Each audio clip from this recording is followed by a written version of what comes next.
Well, John, this is the closest representation to Joy Lab that I've ever been in. Look at this sophisticated computer here.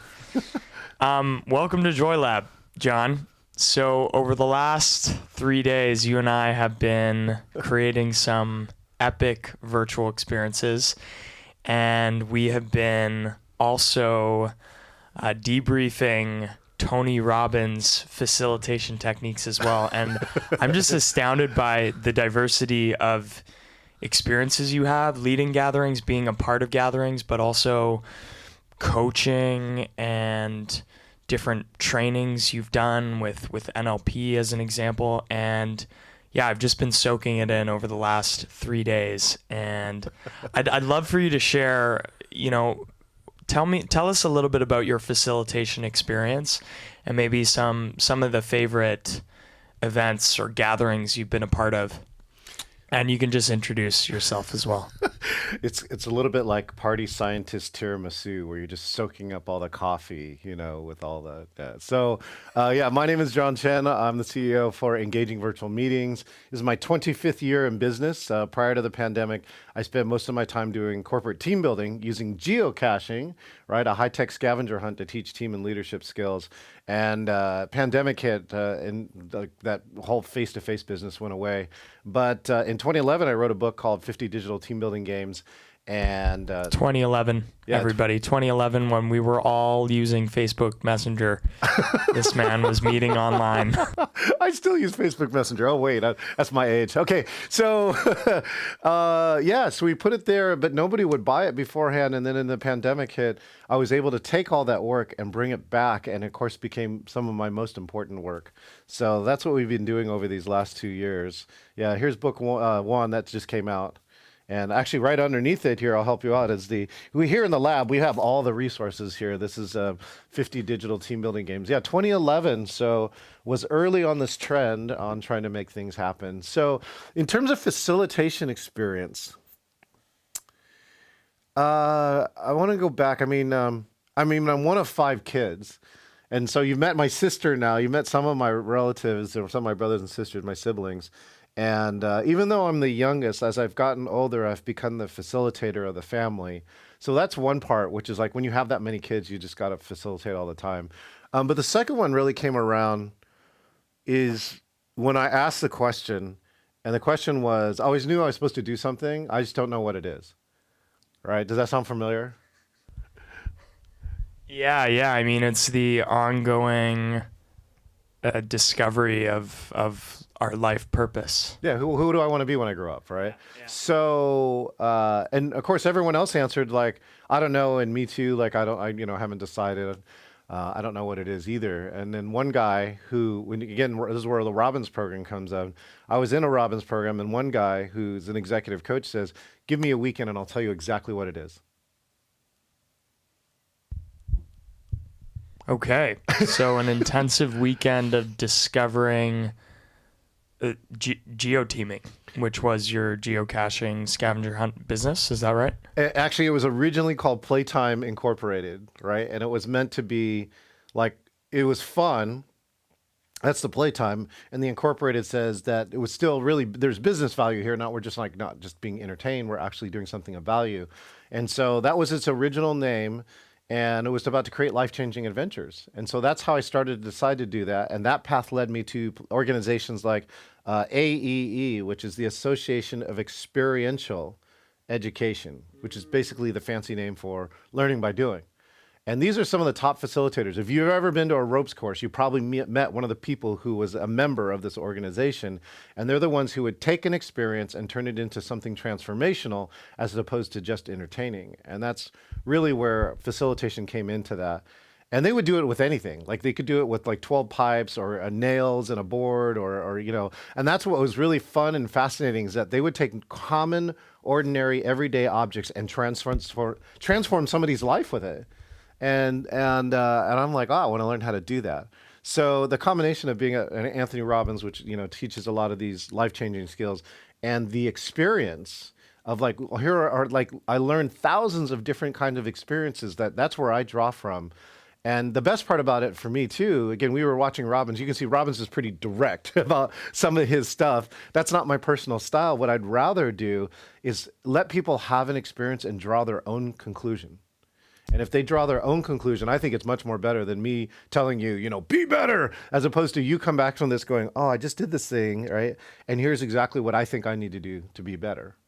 Yeah, well, one of the great skills of teachers is facilitating that self-realization, this very self-directed discovery of the insight, right? Yeah. We totally own the insight versus, oh, I'm just being told what to do, or I'm just following directions, right? And when we have that insight ourselves through reflection and through, the integration process, like, hey, we're gonna cook eggs, and then we're gonna debrief cooking eggs, and we're gonna learn. Like, that's really cool. And so many experiences we have in life can be impactful and can shift our lifestyle, yet because we don't debrief them, because we don't reflect on them, or just go back and realize what we did and how we thought and when we were on autopilot, we don't gain any value from it.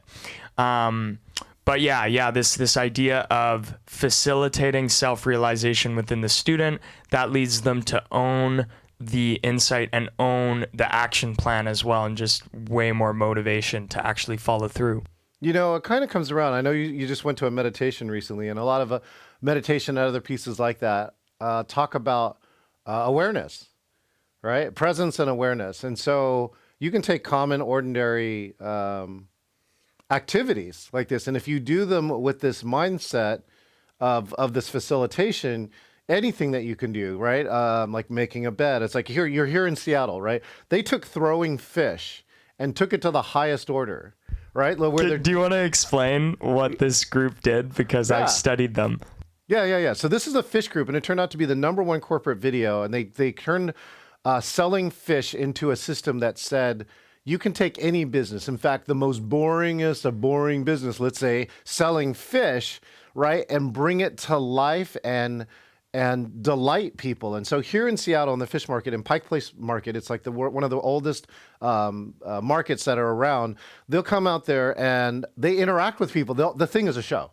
And it is really, really funny. If you've ever stood back there, like, one, they have a crowd, so there's energy around there. Number two is there's always something happening that's really funny. Three, though, they're actually doing a lot of business, right? They're selling a lot of fish, and people will go to their fish market.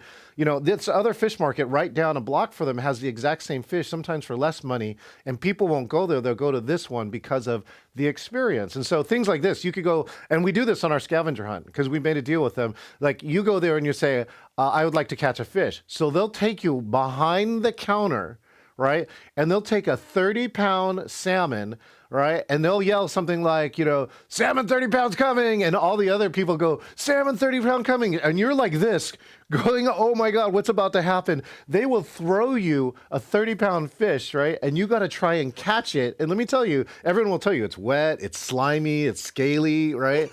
It's hard too. You grab it and a lot of people go like this and it goes shoo, and it goes out of here. And that's even funnier. They actually throw away this fish. They can't sell this fish because it's been like touched and thrown and all this other stuff, but it creates entertainment and they more than make up for it. And it's one of the greatest experiences. And again, we always shoot slow-mo. So you'll see slow-mo of like this fish coming. And sometimes you'll see somebody fumble and drop the fish. And that becomes the highlight experience in video for like the whole day. So anyways. You've chosen the best example. This group created a whole philosophy around selling fish at a fish market, and then created a highly successful corporate program and philosophy and book. And it all stemmed from just a fish market, and the principles were crystallized from how the people worked at this fish market. And so perfect example for how to create principles and insights from very ordinary activities. And I'm a huge advocate for this because I journal at the end of every day, and I will do really ordinary things and I will find lessons in them. Yeah. And so just this process of reflection, and one thing you do at the end of your scavenger hunts, you mentioned that you have this GoPro system where people actually, you record people while they do one of these scavenger hunts. And I think that when we're able to listen to ourselves over again, and when we're able to watch ourselves in retrospectively, we can gain even more insight as well, and that really facilitates this learning process. So I want to we could talk for 3 hours about all the events and experiences you've facilitated. You just led a workshop on how to be a great virtual MC. You've led virtual karaoke nonstop since 2020, and I was just involved in it last night, singing as Britney Spears, and you were my backup dancer. Oh my gosh.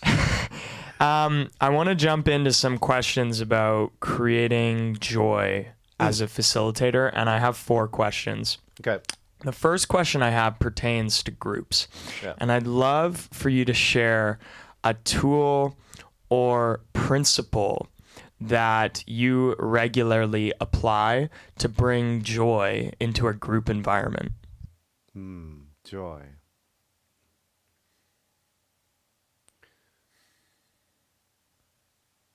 So I think one of the key aspects of joy is a simple principle of around engagement, which is, of course, the one key word that I'm advocating for here. And that is, this meeting is different because you're here. Right? If I could hold this meeting and have it and not have you here, then I should be sending you a video. So let's not do a meeting. But everything changes when you're here, and that adds for every single person. That's not just you, that's just every single person. I think that brings people joy. To me, I think one of the simplest things is that people want to be acknowledged, right? Like, I'm here, right? And then they want to see they have an effect. I mean, why else do we do what we do? We want to help make the world better, right? Contribute our part. And so I do that to facilitate joy, is that I do one of our key principles is engage and interact with everyone before the meeting's done, even if your camera's off, even if you're muted. I don't care, right? There are hundreds of ways for you to interact before the end of this program, and I think that's one of the ways to bring joy. I think the second one, though, to bring joy here too, is do unusual things that are just really fun. Because here on Zoom now, people have established a pattern. They click on Zoom, right? They start talking, they share their screen, and then the meeting's over. And if you could do anything that's different than that, like that's really fun, then we'll look for it. So one of them that we discovered is, like, here on Zoom and other platforms, you can rotate your image, right? And it sounds simple, but almost nobody knows this feature. You just go to video backgrounds, and on the top right, there's a little square with an arrow, right? We show people, and like, it's instant joy. It doesn't matter how old they're. Like, anyone who's like 20 to 80 years old goes, oh my gosh, this is funny.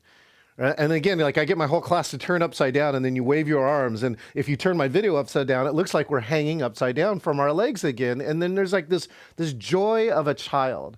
I mean, it goes even as far back. One of the programs I did was called The Journey. And we would take 23 people up Mount Rainier, right? As a metaphor. We took Mount Rainier and turned it into the learning class as a metaphor for achieving a goal you have no idea how to achieve. And one of the key joy experiences is something called glissading. Do you know what glissading is? Okay, glissading is when you climb up, and on the way down, basically there are parts on the glacier that are like big slides. Like, we're talking 1,000 feet or more. And if you get garbage bags and put them around like your pants, you can go even faster, right? And so you get on there, and like, I swear, 40, 50, 60-year-old people, like CEOs of company, right? Super important, they go down there, and they scream like small children because they're sliding down, right? And sometimes you get going like uncomfortably really fast. And but that brings people joy. It goes right back to like childhood.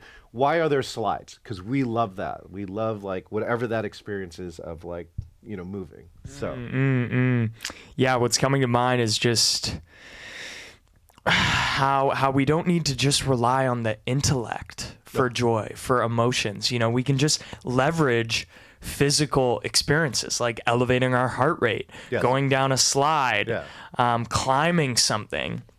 And so I think, just as we were talking about while watching the Robbins film, physiology is really the fundamental input for, our thoughts and our performance, our relationships. If our physiology and our nervous system is stressed, then, it's going to be a lot more challenging to access creative thinking and whatnot. The other thing you mentioned, and I think this is really interesting, you mentioned acknowledging that this meeting is special because you're here. Yeah. And I think there's something important there about, and I often do this, I often get people to acknowledge the impermanence of the gathering and that we will never come together in this way again, potentially. It's the ultimate FOMO, right? This thing will never happen exactly like this right now. Yeah, and it's this appreciation also that we're all coming together, we're all spending time together, and this is a unique opportunity. And it's different because it's a very unique group. And I think what that can do is that can cultivate some of the presence and engagement and just put people in a mindset of not taking it for granted and not treating a meeting with an eye roll. Because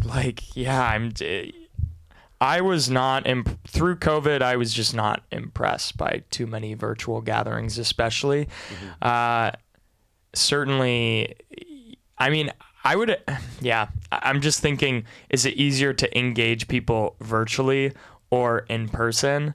And it might actually be easier to engage people virtually because all the tools are available. I think it is. There's definitely, so this is my theory around it. It's like, that virtual can be as good as in person, and sometimes it can be better. All right. And that's what we should be looking at. This is a great question. Instead of, most people are questioning, like, how do I avoid Zoom fatigue? And of course, when you ask that question, all you get is Zoom fatigue. But if you ask this question, which says, where is virtual better? Right? Where is virtual better? So some of the things that you saw, number one, we can gather around the world. Right? We had guests from Germany, New Zealand, Australia, Philippines, and they can be here with us. So I think that's the number one thing. The number two thing is that, like documenting, like setting up cameras for every individual in a place is really expensive. And here you just click a button now because it's all done because everyone already has a camera and a voice. And now I know that he's the party scientist. Now, if you look, there are these opportunities that are starting to show up. Such as, again, my friend Rachel Kossar has a company called Virtual Sapiens, has a thing called Sidekick. And it's a Chrome extension, and it runs with Zoom at the same time. And it will watch your camera. And again, it's not recording, but it will evaluate your data and do things like, if your head is off, it will eventually give you a prompt to say, hey, maybe you should come back to center. Wow. Right? Or like if you're talking, it's listening to your mic. And so it says, if you're talking, but you're doing this, like you're spacing out, it says, you should consider eye contact. It'll give you a little icon of eye saying, when you talk to the group, make eye contact because it's really going to help the other people on the other side. So it gives you these nudges. And then like what we're talking about, like things that I haven't yet seen. But imagine if there was an engagement program running, as for me, the facilitator, which now can see things I can't see, which is like on camera, are people's heads down or other things like that. What it does maybe is listens to the audio and gives me a map of when people talk and a number and identify, like this person says, this person has never said anything. Can I just speak on this? Yeah. With the use of technology, we can create tools that really optimize engagement because so much more data is available. Is that right? Yeah, and it's the data in this form. And again, you're getting the data in an in-person meeting, but you're getting it in analog. And therefore, it's hard to process because you have to first convert it and all this other stuff, which means you would have to have all this equipment. But here, it's already all here. It's already a bunch of ones and zeros, and now you can do it. And just like everything, your meeting would only get better if, one, you get the appropriate tool, and two, you get a person who can use that tool correctly to make the meeting better. Because you could still get all this data and ignore somebody. right? And we already know this is happening. Like if you've ever chatted somebody in a meeting and they didn't reply to you going, hey, Jacques, I'm here. And then I got nothing from you. It means to me that most likely your chat's closed. So even though I'm trying to communicate with you, you haven't registered it. But if you even do something and saying, oh, hey, John, I see your chat. Thank you so much for that. That is like a huge piece of acknowledgement that tells me that you're paying attention to this, and therefore the chats now too also have a way to alter the course of this meeting because you're watching that. So yeah, anyways. Yeah. AI. Yeah, wonderful. And the principle here I think that we're talking about is in this process of optimization, it's really important to have feedback. Yes. But not only feedback, instantaneous feedback. And I think, the future of virtual meetings and virtual gatherings will include some sort of instantaneous feedback on potentially the emotions in the room even, or the tonality of the speaker, right? And so there's this whole new frontier on the horizon where we as facilitators and gatherers can start to optimize for what we want to optimize. If we want people to be in a certain state, or we're looking for a certain proportion of turn taking and airtime usage. So that's wonderful. That's futurist. Got one piece to add to that too, though. It's not only feedback. You start looking for feed forward. Right? And what I mean by feed forward, it could start to predict things that you might need to do to make this meeting better. Right. So again, that's the feedback is saying somebody hasn't talked. The feed forward is, really see if you can engage this person out here. Right. These 3 or 4 people haven't done this, or it gives you suggestions. Here is a suggested thing that you could do to ask them, which would still allow them to feel safe but included. And this is why when we have a co-facilitator with us at a gathering, I mean, that's really the physical form, especially if you establish consent to provide each other with instantaneous feedback, then you can have that co-facilitator, communicate some of that to you so that you can engage the wallflower or deal with the conflict that's arising. So second question related to joy. This is more about your relationships, your friendships, human connections. What is something that you apply regularly to create more joy in your interactions with humans? You're not in a facilitator role. So joy in every day. Well, I think the easiest one is humor. Right? I mean, I love humor. I study all the comedians. I'm looking for techniques. I've actually done, we talked about a story. I have actually done stand-up once. And I actually took improv. I will say this, taking improv classes, whether or not you're a good improver or not, I think is the number one lesson I tell all of my facilitators. And the reason why improv lessons are so useful for bringing joy is that it will teach you how to let go. And what I mean by let go is like, one, you always got to be studying the present moment. And number 2, improv will tell you that if you try and force a joke, right, it is not funny. It will die on the stage, and you will learn that. So like the harder you try, the worse it gets is one of the phrases I picked up from improv. But improv, like bringing joy, we did some improv last night, and like it's called freeze. So basically, someone would start something, you say freeze, and somebody would pick it up. And in the end, right, Jacques had a story that we made about him that he had a dungeon rave. Right? He doesn't really have one yet. Okay, not yet. But it was funny because that was the improv. Was somebody took it in that direction, and I didn't. That was the last thing I was thinking about, and it's the funniest thing because right. It was Jacques. It's like, I don't know. It's funny. Like imagine him having a dungeon rave. Okay. Oh, that would be hilarious in his house.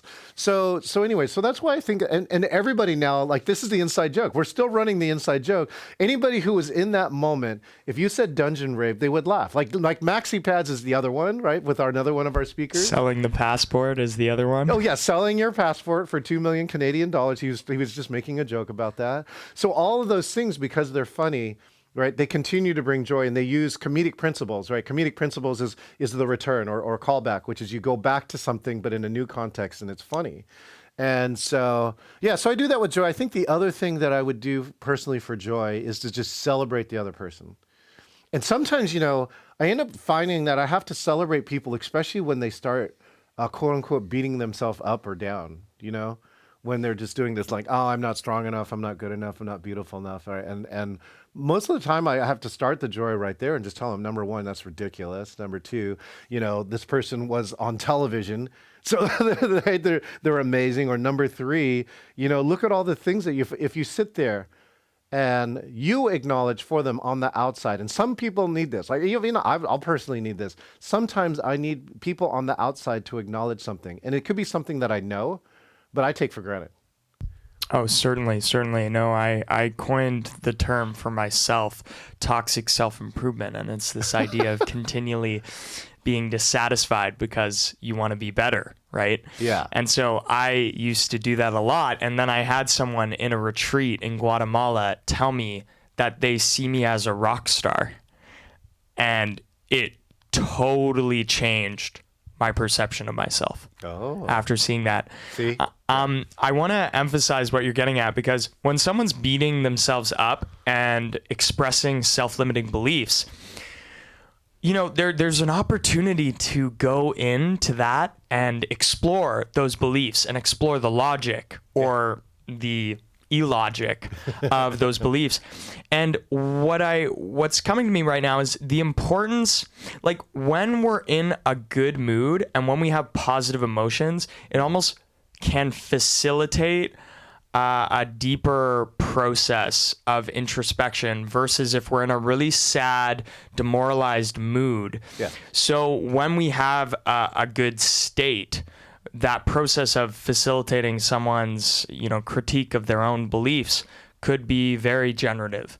And, so positive thinking could be, the toxic positivity. Well, if toxic positivity is stage one, and then stage two is exploring why you believe this about yourself and why you're feeling this way, then you could actually potentially investigate deeper than if you were to just try without any sort of positive mood or energized state. Back to what you said about improv, I think this is great. And it's on the theme of getting out of the intellect. It's about using the imagination, using the right brain. And it turns out that human connection is very much like a right brain process. It's very emotional. A lot of it is subconscious. It's emotional cues. It's mirroring. So what improv does is it helps us learn how to use the right brain and listen, right? Because the artist, real good artists, are just listening for things that pop into their heads and then building off of them instead of shutting them down. Like, that's what artists are doing. And, when we were watching this film, Tony Robbins, he says, it just comes through me. I don't know where it comes from. It just happens. That's what he says. It just happens. Yes. And so I think in improv around that, you have to train yourself to do that, which is to follow your gut and your instincts. And it's something that makes us uniquely human is you can take your life experiences, right, and process that and come up with the response with that. And this is where the brain's really cool, because it's cataloged all your stuff in your life, even if you don't remember it, but it's there somewhere. And then it comes around with that. So like here's a great example. Ella was in our conference, right? And she comes in there and we're doing voice warm up. So she wants me to do some siren thing that sounds like woo, right? That's like a voice warm up. But she made a Beyonce joke before that, right? So what's the number one Beyonce song?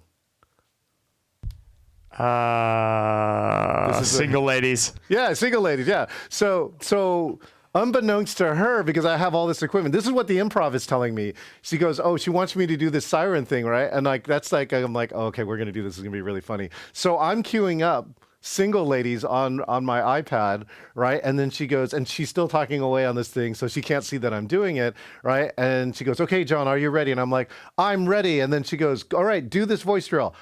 Single ladies, single ladies, single, and you can see everybody in the gallery is hilarious, and they're all doing this, and people are doing this, right? And that's improv, right? She wasn't expecting it. We didn't plan this out, but we created a moment that was like universally funny, and it was my instinct telling me it could have flopped, right? I like, let's think about 100 ways this could have gone wrong, right? Oh, you're being gender specific. You're degrading women, right? Like, what about marriage and the sanctament of that? Luckily, if you get the right kind of humor and you are connected, right, with the people, they're like, oh, I get it. He was just trying to be funny. And then give you the grace for it. And so everyone thought it was funny, right? And Ellie goes, oh my gosh, you're just killing me, John, right? And of course I did the voice drill after that. But that's a great example of a moment that was improv that is combined with my analog part, my intuition saying, let's do something funny.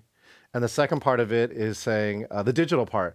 I'm going to queue up Beyonce's Single Lady. And by the way, for those who are wondering, I have an ASCAP license that allows me to play copyrighted music in a paid program. So now that opens up the door to do funny jokes like this. So that's a behind the scenes improv and how you create a moment.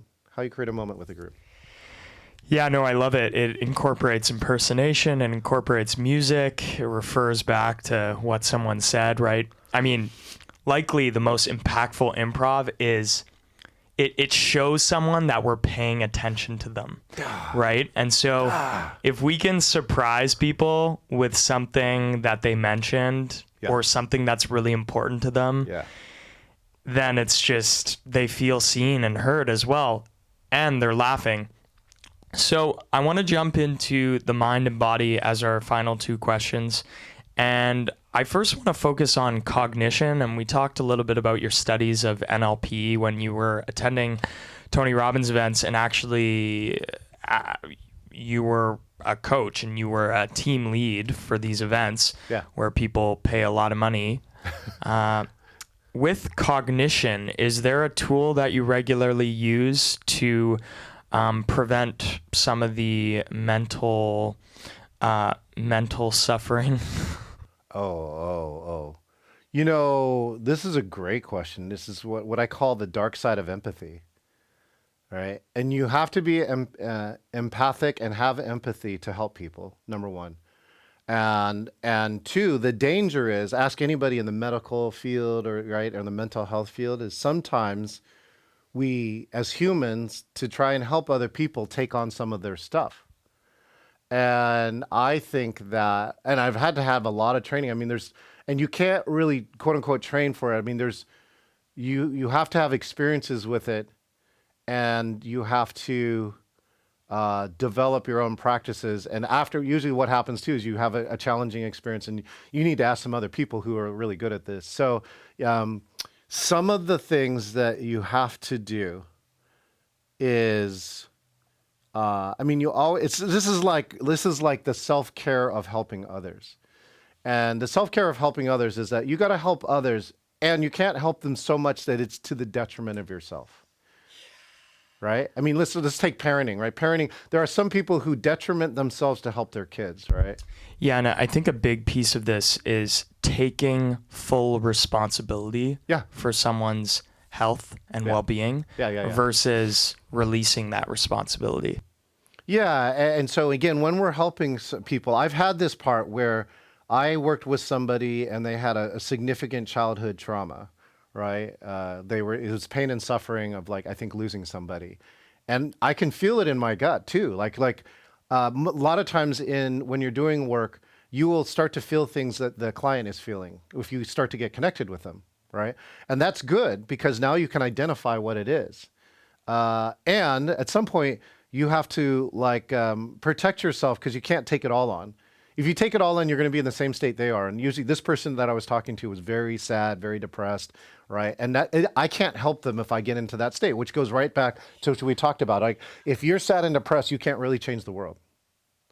So I do have to protect myself from it. So some things that you can do is, one is to think about it like flow, right? Which is like, you can open the pipe, right? And try and take on somebody's stuff, right? And if you feel like that's not going to help you, you can dial it back so that you know this is what they're feeling, but I don't have to feel all of it. And you have to stay in some form of control with that so that you can continue to help them. Again, you have to stay in a resourceful state to be helping them. I mean, other things that people have done have made protective bubbles or things like that. So you think about this. So again, where you don't want to shield yourself so much that you're not connected with this other person, but you do want to protect yourself around that. And I think that's one of the ways that you get through those experiences. I'm trying to think if there's something else. with it is often too is that you need to start moving them into a more positive state. So once you need to sometimes get them there so they identify what challenging place that they're in, and then what you can do is start to work with them to get out of it. And that's why you need to stay in a powerful state. You can't really guide them unless you're there, and then you're saying, "Here, come walk a little bit here and come hang out with me." I love this. The dark side of empathy is that when we are depressed and sad, we cannot actually help sad and depressed people as well. No, you got to help yourself first. Yeah. And so holding our own physiology and positive mood can help us help others better. And I like, that visual picture of the bubble. And I just, for me, it's quite automatic. Like, I feel like empathy is a switch in my brain, and I set the intention to be really present with someone and to really feel what they're feeling, or I set the intention to reflect negativity. Mm-hmm. And especially when I'm throwing street parties and flash mobs, there's a lot of negativity that I just have to reflect. And in fact, I'm so good at it now that when I experience negativity, it induces laughter. Like, it makes me laugh how people get upset when I'm dancing. Yeah. It's just kind of crazy to me. So yeah, the dark side of empathy. There's also a lot of there's a big argument for the dark side of empathy being, empathy is illogical. It focuses on single humans instead of statistical data sets. So empathy is not statistical in that we would rather save one baby than save 1,000 babies that we don't see. Yeah. So if we're trying to make rational decisions for the benefit of the whole, then empathy is not really a good, it's not a good decision-making tool. Now, when we're relating one-on-one, I do advocate for a lot of empathy because I also know that sorrow can transform into joy really quickly. Yeah. Especially when two people are really having a beautiful moment of understanding and witnessing. So thank you, John. So everyone, avoid eye contact at all costs. Don't touch each other because their negativity will spew all over you. So make sure you have a conversation with your back to them. Yeah, so my final question. Actually, we have two more questions. John, I'm curious, with your physical body, we've talked about physiology a lot. I'm curious, are there any techniques that you use regularly or that you use in your gatherings to alter people's physiology or your own physiology so that you can maintain energy, positive emotions? Yeah, I mean, one is myself. Well, there's a ritual. All right, we were saying that Tony does it too, but basically, there's a ritual that I'll do before I get on any virtual. Can we just impersonate what Tony does again? I'll do mine. Watch, you haven't even seen mine. That's right. He does a spin. Yeah, mine is there's a collection of words and things that I would say and do that I do before I go on. It sounds something like this, right? I create the juicy life of my dreams with love and joy. I beam with intelligent action, outrageous fun like that. It is done. Can you slow that down once more? Can you say that once more? Slow it down. I don't know if I can do it slow down. Let's see it. Because I'm talking about I create the juicy life of my dreams with love and joy. I beam with intelligent action and outrageous fun like that. It is done. Wow. The rhyming really secures it into your memory, and then you also have the body incorporated into it. And you do this before your big productions. Anything I'm going to speak at, right? So, and it could be sometimes a small movie meeting, or sometimes it's like 1,200 people. And if it's 1,200 people, one of your jobs as a speaker is to fill the room. So I imagine myself with whatever I have, trying to fill the room so that you got to make your personality big enough so you're reaching those people way back. I don't want those people back there, right, to suffer because they're not that close, because it turns out, like in quantum science, technically you can connect with people, because like in virtual, we've been showing, we can connect with people in the Philippines and they can feel just as much energy as I can if you do it right. And so anyway, so that's the reason why I do it. Its name is called incantation, but the reason for it is to put yourself into a top state so that I'm in a top state, therefore I can do that. And by the way, for some meeting places, I'll have that level of energy, and then when I get on stage, I'm not going to show that level of energy to you because that's not the right audience. I'll come in and be scientific or whatever it is, professional. What I'm going to match where that audience is to create rapport with them and then move on. And now other audiences, right, are crazy. Right, I can bring that too, but I just want to make sure that you know that I'm bringing that energy, and then I will morph it into whatever the thing that I need to do. Now, I think to bring energy to the group, I think there's two things. One we were doing was matching and mirroring, right? Which is anytime you can get your audience in sync with you, right? That's key. And so if you do anything like there, right? You just say, hey, good morning, right? Hey, everyone, just raise your hand and just wave at me and say good morning. Good morning. So you get the whole audience. Sounds very innocuous. What you're secretly doing is putting everybody in that audience in connection with each other at a small bit at a time. All right. And then now you can do other things like now we're talking about music and dance, right? So music, dance, and movement.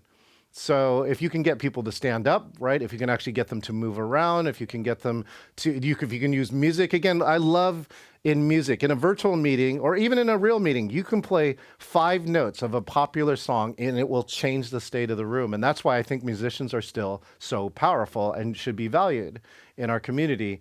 And that they'd be more powerful if they learned how to facilitate too. Yeah, well, but no, wait, listen. Some great musicians are already facilitating, and they're not doing it in the way that we do it. Like so here, like this one, right? We did Queen last night. Freddie Mercury gets up front of the crowd, and he goes, Deo, and the whole crowd spontaneously goes, Deo, and they just follow him. He's facilitating. Right? You've seen Bobby McFerrin probably do that, right? He's just making people make nonsensical sounds, but they create music. Great musicians are already great facilitators. Yeah. I need to go to some more concerts because I often just witness celebrity worship. So, final question. We're going to talk about wisdom, and I'd love for you to share as a way to finalize this laboratory experiment with the fancy equipment. What is the greatest life advice you've given or you've received? Here, let's go to the computer. Let's do a few experiments here. Greatest advice. I think it comes from the number one question. We talked about how powerful questions are. Questions focus our attention and thoughts. Yeah. And that a quality of your life is the quality of the questions that you ask. And the number one question that I get to, I ask every single person I work with is, what do you want? What do you want? They're 4 words. And they're so powerful because quite often either they don't know. What do you want? I don't know. Right? Or what they think they want is this thing, but the more I ask questions, it turns out they need this thing. So for instance, in the team building business is, what do you want? I just want my group to have fun. Now, if you ask the questions that go along with it, going, why do you want them to have fun? Now you can start to hear some of the story. Like, we just laid off a third of our group. And we're all completely remote and we all feel disconnected, right? And this person got COVID and blah, blah, blah. But see, they started here with fun. And in the reality, this is not what they really wanted. They wanted something else, right? They need, because they offed a bunch of people in their company, what they really need is some healing, right? And then, it's funny. This is actually something weird that I learned over 25 years of team building. Is that I'm actually one of the greatest predictors of a recovery of an economy. Right? All right, everybody. This podcast is not licensed by the Securities Commission. Now, the reason why this happens is because nobody calls for team building when you're firing people. Right? Yeah. So when the economy starts to crest up, but you don't know it yet, the news hasn't caught up here, my phone starts to ring because now all these groups call and they tell me we just like had to lay a bunch of people off. And the manager's number one thought is, what can I do for the people who are still here, but they're emotionally battered? Because, some of their friends are gone. And I'm like, that's a true thought. And that's one of the reasons why they call me in the upswing of the business is to say, what can I do to rebuild my team at that stage? So anyway, so that's what it really gets into there. That question, what do you want? And that what do you want can apply to so many things. And if you, like we now can get metaphysical, it should start in your own life, which is, what do you want? And if you haven't decided, then take a moment, turn off this tape right now, or stop watching this video, and maybe write two or three of the things. You're unique as a human. What the things you want are totally different than what somebody else wants, what Jacques wants or what I want. But it's on you. And if you can actually clearly define them, then of course your odds of actually getting them are much higher. So what do you want? Well, isn't that a ridiculous question? Because, what the basic human psychology tells us is that we want money, sex, and power. Then go get money, sex, and power.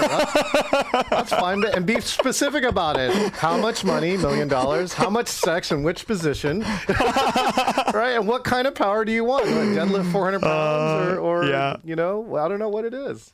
Yeah, well, it's just, it's the contrast of being in a sea where the waves are just pushing you in random directions and the winds are pushing you anywhere you end up versus having a compass and having a sail and having a map, right?